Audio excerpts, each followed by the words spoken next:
Stylemart Bridal Collection Private Limited has come to embody the essence of high-end Indian fashion in Singapore.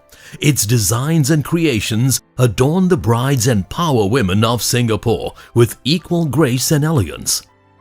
Its clients are among the elite in Singapore and beyond, with heads of state, royalties from around and afar adorning its creations. Hi, I'm Kavita Tulsidas. I am the Managing Director and the Creative Director of Stylemart Bridal Collection Private Limited. We have been in business for over 40 years and I'm third generation running my family business.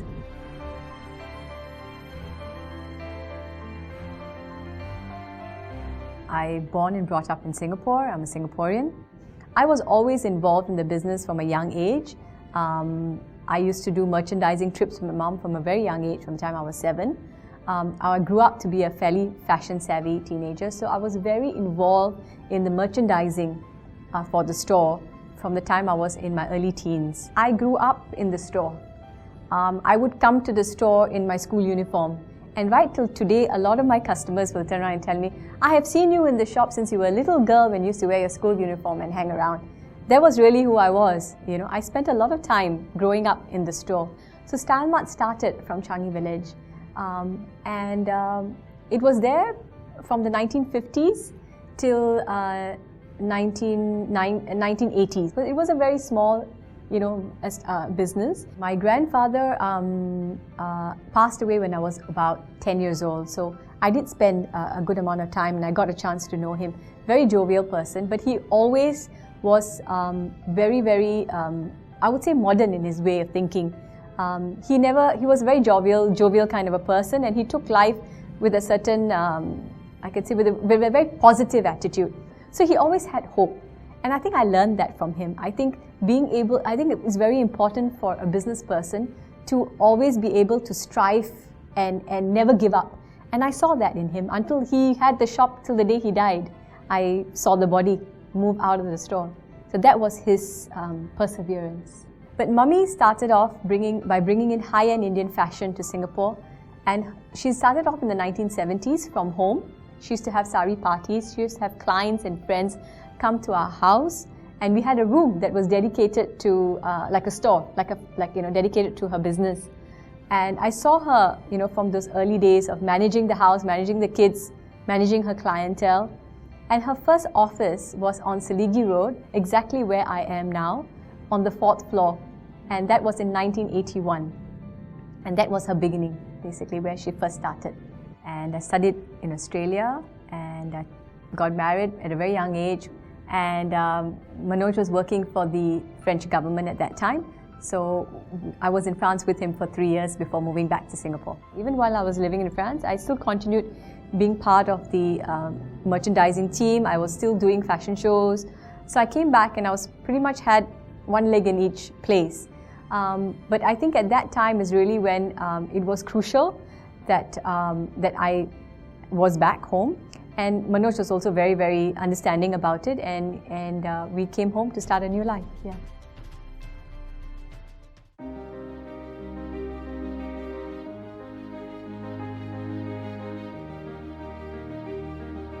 During 1998, 1999 was the Asian economical crisis, and that was a difficult time for many businesses, and even for ours. So, I think the family needed the support of everyone in the family.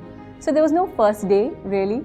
I think the reins of handing over the reins became a very natural process. It was also that mother needed, strength, needed saath, And it's nothing like it when you have somebody like a pillar of support. She has me and I have her, that we felt that we had the confidence and of course faith to take it forward. I think Mom and me are very, very, very close.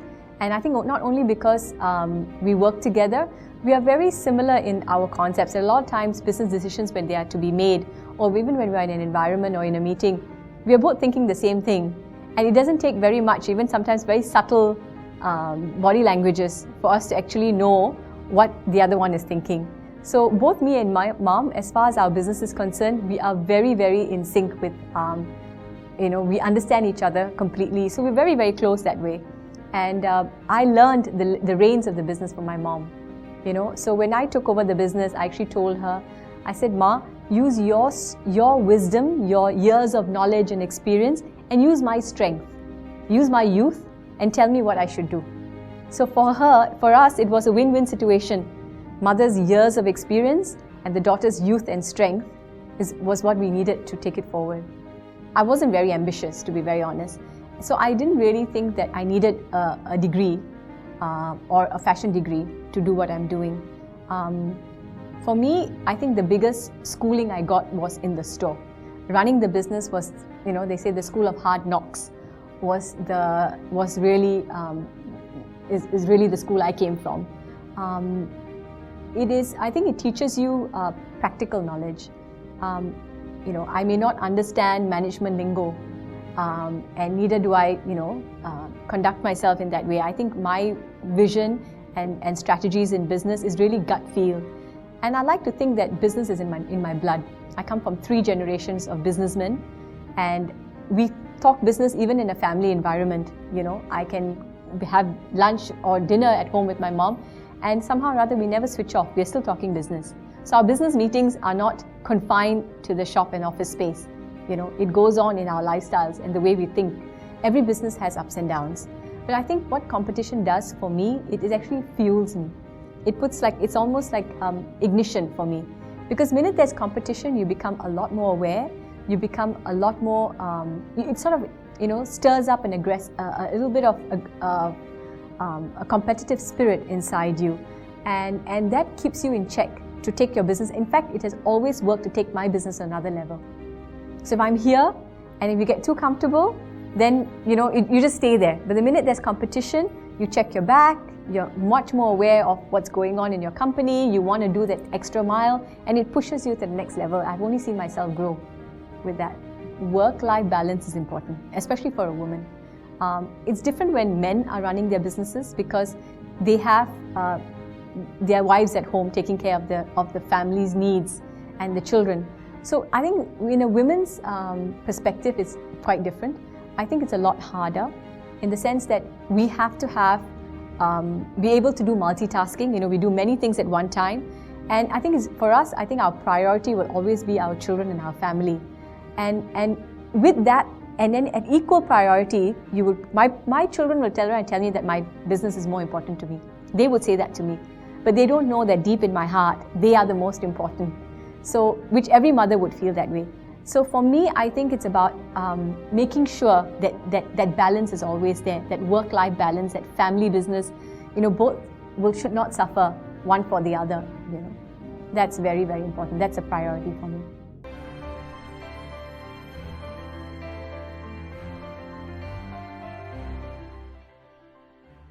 I enjoy doing what I do.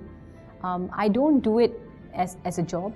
For me, it is very much a part of who I am and what I'm made out to be. So I enjoy dressing people up. I take a lot of pride in my work.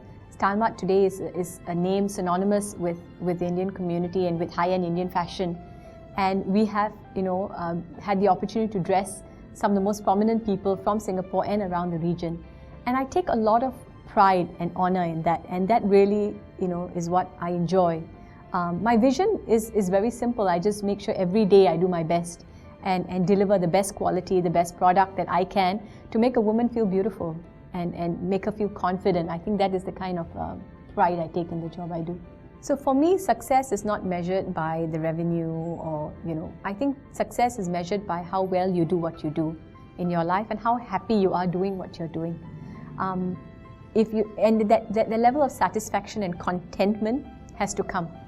And if you're absolutely contented because you have done 100% and hence you've definitely given it your all, you can't but be contented. So I would measure success with happiness and contentment.